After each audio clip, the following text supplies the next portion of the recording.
Episode 2. The Ministry of Truth contained, it was said, 3,000 rooms above ground level and corresponding ramifications below. Scattered about London, there were just 3 other buildings of similar appearance and size. So completely did they dwarf the surrounding architecture that from the roof of Victory Mansions, you could see all 4 of them simultaneously. They were the homes of the 4 ministries between which the entire apparatus of government was divided. The Ministry of Truth, which concerned itself with news, entertainment, education, and the fine arts. The Ministry of Peace, which concerned itself with war. The Ministry of Love, which maintained law and order, and the Ministry of Plenty, which was responsible for economic affairs. Their names in Newspeak, Mini True, Mini Pax, Mini Love, and Mini Plenty. The Ministry of Love was the really frightening one. There were no windows in it at all.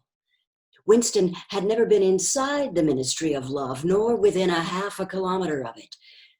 It was a place impossible to enter except on official business, and then only by penetrating through a maze of barbed wire entanglements, steel doors, and hidden machine gun nests. Even the streets leading up to its outer barriers were roamed by gorilla-faced guards in black uniforms, armed with jointed truncheons. Winston turned around abruptly. He had set his features into the expression of quiet optimism, which it was advisable to wear when facing the telescreen. He crossed the room into the tiny kitchen. By leaving the ministry at this time of day, he had sacrificed his lunch in the canteen, and he was aware that there was no food in the kitchen except a hunk of dark-colored bread, which had got to be saved for tomorrow's breakfast. He took down from the shelf a bottle of colorless liquid with a plain white label marked Victory Gin. It gave off a sickly, oily smell, as of Chinese race spirit. Winston poured out nearly a teacup full, nerved himself for a shock, and gulped it down like a dose of medicine. Instantly, his face turned scarlet and the water ran out of his eyes. The stuff was like nitric acid, and moreover, in swallowing it, one had the sensation of being hit on the back of the head with a rubber club. The next moment, however, the burning in his belly died down and the world began to look more cheerful. He took a cigarette from a crumpled pack marked Victory Cigarettes and incautiously held it upright, whereupon the tobacco fell out on the floor. With the next, he was more successful. He went back to the living room and sat down at a small table that stood to the left of the telescreen.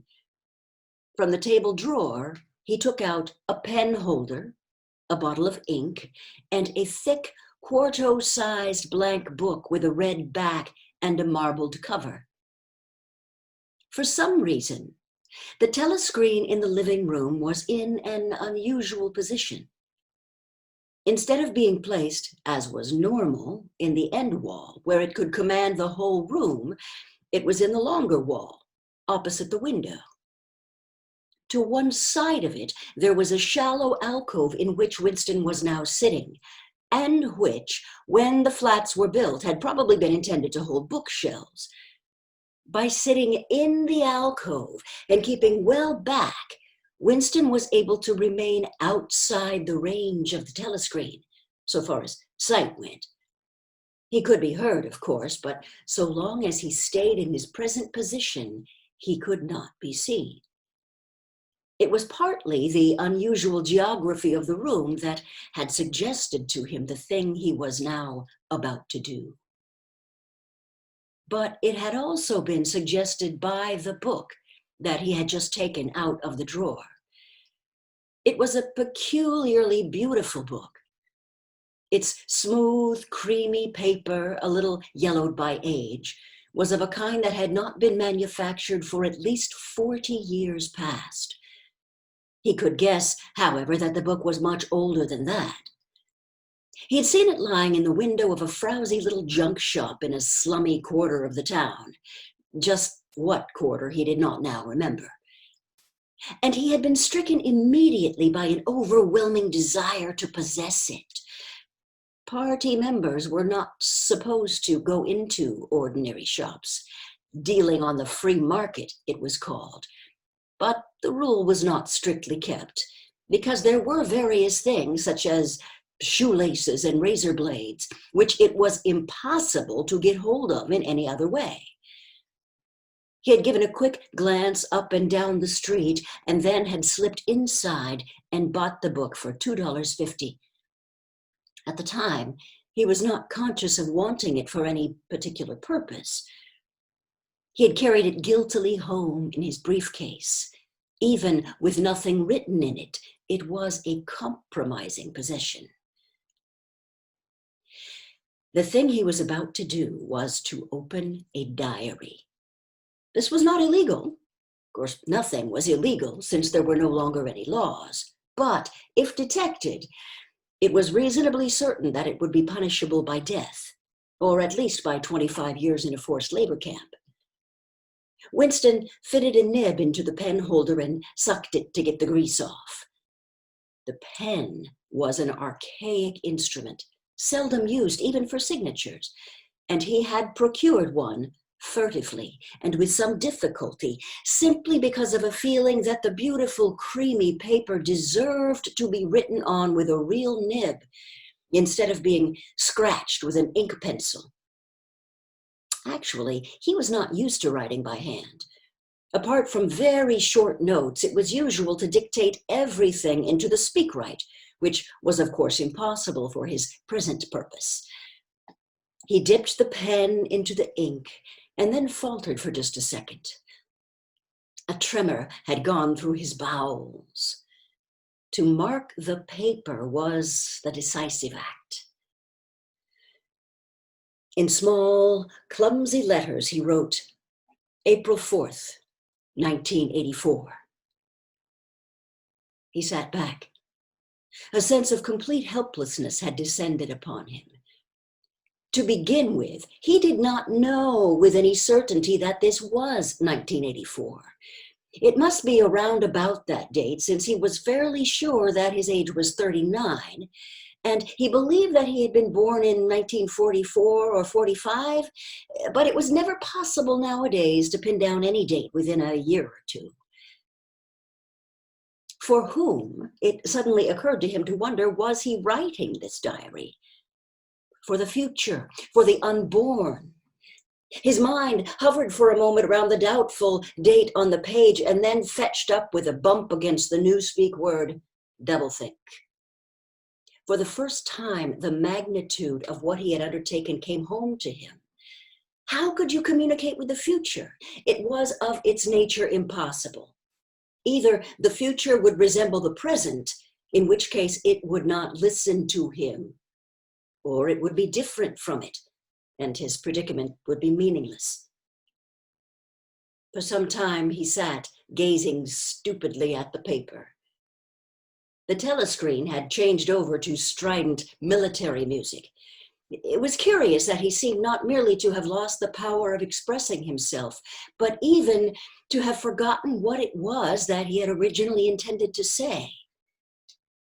For weeks past, he had been making ready for this moment, and it had never crossed his mind that anything would be needed except courage.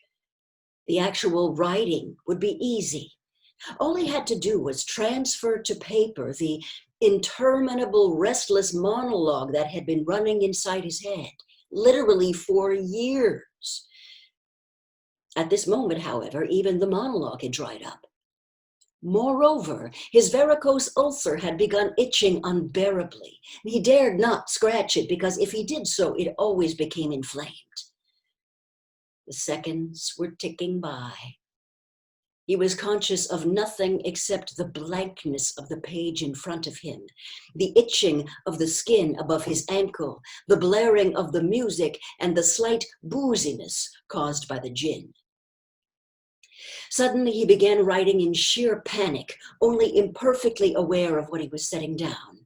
His small but childish handwriting straggled up and down the page, shedding first its capital letters and finally even its full stops. April 4th, 1984. Last night to the flicks. All war films. One very good one of ships full of refugees being bombed somewhere in the Mediterranean. Audience much amused by shots of a great, huge, fat man trying to swim away with a helicopter after him. First you saw him wallowing along in the water like a porpoise. Then you saw him through the helicopter's gun sights, and he was full of holes then, and the sea round him turned pink, and he sank as suddenly as though the holes had let in the water. Audience shouting with laughter when he sank. Then you saw a lifeboat full of children with a helicopter hovering over it. There was a middle-aged woman, might have been a Jewess, sitting up in the bow with a little boy about 3 years old in her arms.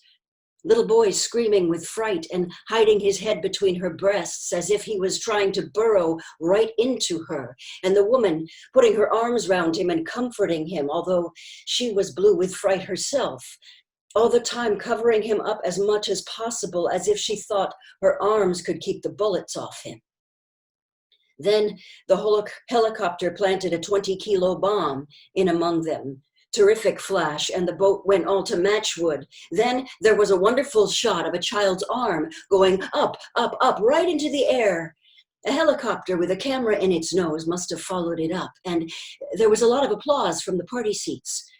But a woman down in the pearl part of the house suddenly started kicking up a fuss and shouting, "They didn't ought to shout it! Not in front of the kids! They didn't! It ain't right! Not in front of kids! It ain't!"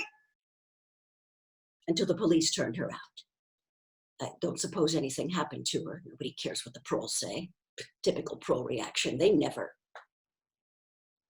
Winston stopped writing. Partly because he was suffering from cramp.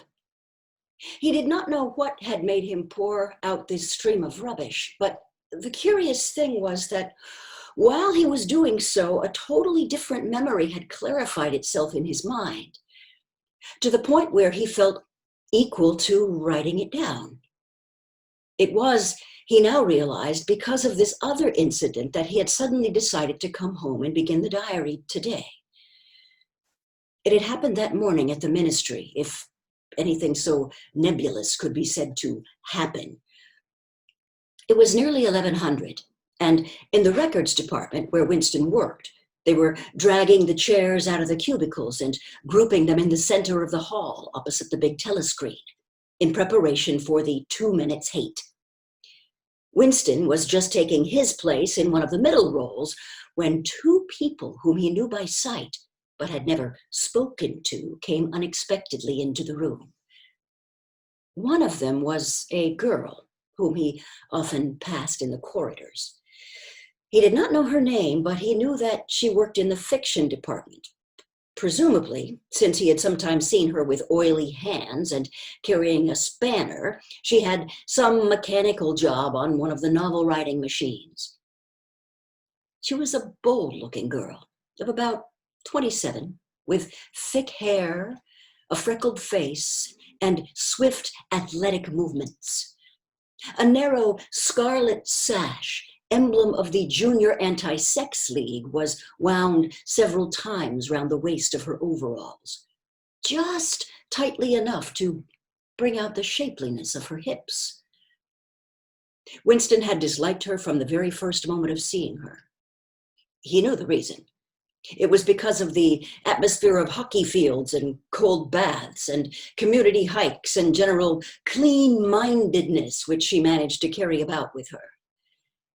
He disliked nearly all women, and especially the young and pretty ones. It was always the women, and above all the young ones, who were the most bigoted adherents of the party. The swallowers of slogans, the amateur spies and nosers out of unorthodoxy.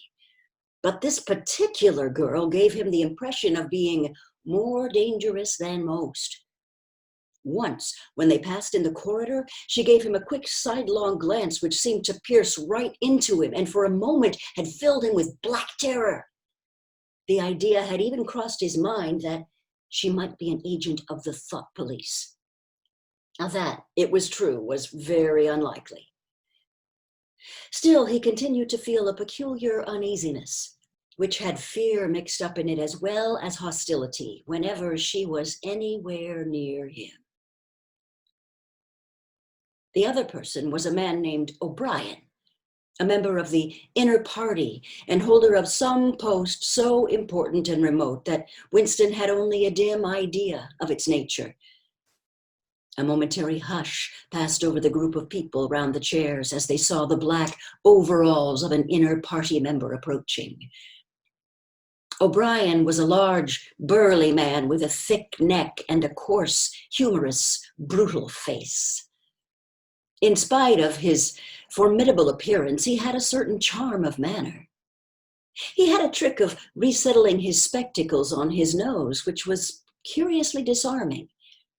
In some indefinable way, curiously civilized.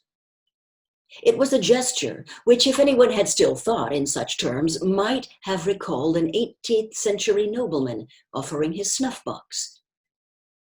Winston had seen O'Brien perhaps a dozen times in almost as many years. He felt deeply drawn to him, and not solely because he was intrigued by the contrast between O'Brien's urbane manner and his prize-fighter's physique. Much more, it was because of a secretly held belief, or perhaps not even a belief, merely a hope, that O'Brien's political orthodoxy was not perfect. Something in his face suggested it irresistibly. And again, perhaps it was not even unorthodoxy that was written in his face, but simply intelligence. But at any rate, he had the appearance of being a person that you could talk to if somehow you could cheat the telescreen and get him alone. Winston had never made the smallest effort to verify this guess. Indeed, there was no way of doing so. At this moment, O'Brien glanced at his wristwatch, saw that it was nearly 1100, and evidently decided to stay in the records department until the 2 minutes hate was over. He took a chair in the same row as Winston, a couple of places away. A small, sandy-haired woman who worked in the next cubicle to Winston was between them. The girl with dark hair was sitting immediately behind. The next moment, a hideous, grinding speech, as of some monstrous machine running without oil, burst from the big telescreen at the end of the room. It was a noise that set one's teeth on edge and bristled the hair at the back of one's neck. The hate had started. See you tomorrow, my friends.